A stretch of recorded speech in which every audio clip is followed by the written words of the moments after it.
Hi, my name is Russell Dolag from ULV Yap State in the FSM, here with the 4th branch. Welcome to the first segment of a series on Hawaii news media bias and discrimination towards Micronesian residents. Before diving into the main part of the series, let's begin with a little bit of history.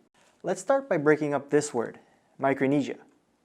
Tiny islands.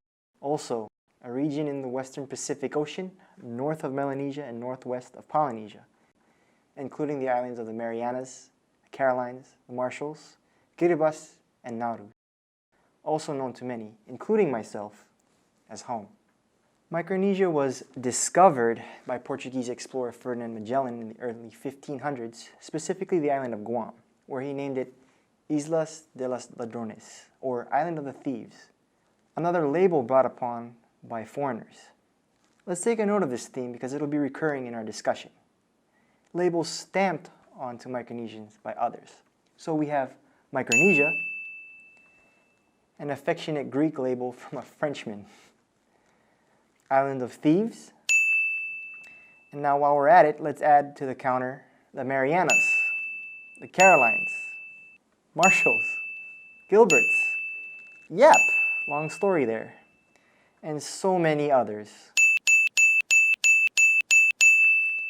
In the next 500 years, the region was colonized by Spain, Germany, Japan, and now the United States. For the sake of discussion, let's just focus on the US. After the Second World War, the US took control of the region from Japan, proclaiming the region a trust territory, essentially giving the area to the United States military, where they did this.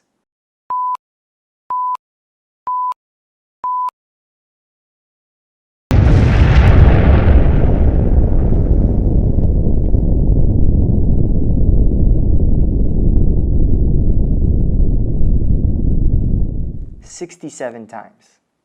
The effects of the nuclear tests last until today, with the islands of Bikini and Eniwetak still uninhabitable, and many survivors of the test still feeling consequences. News stations will claim this as a reason behind the creation of the Compact of Free Association, or COFA. This is certainly true, but it's only part of the story. The US has exclusive military access to these nations. In essence, Micronesia is a buffer zone between the US and Asia to prevent another Pearl Harbor. Almost all of the North Pacific belongs to the US military, and they use it. And what do COFA nations get in return? A few dollars and visa-free access to the USA. What Hawaii News fails to explain is that the United States planned for COFA countries to become economically dependent. This was made apparent by a report from Anthony Solomon, an economist under the Kennedy administration in the 60s, who drafted a blueprint to how the US can coerce Micronesian nations into assimilation. It's kind of like a drug dealer handing out the first hit. First hit's free, now sign the agreement to continue to receive aid. And the plan worked, and it continues to work.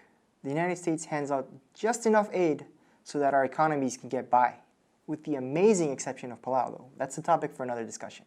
This left many states in the region poor and inadequate, forcing many of their citizens to migrate to the US. And this leads into our main topic of discussion, Hawaii News portrayal of Micronesians, or COFA migrants, which we'll cover in our next segment. Stay tuned. Once again, I'm Russell Dolag with TFB.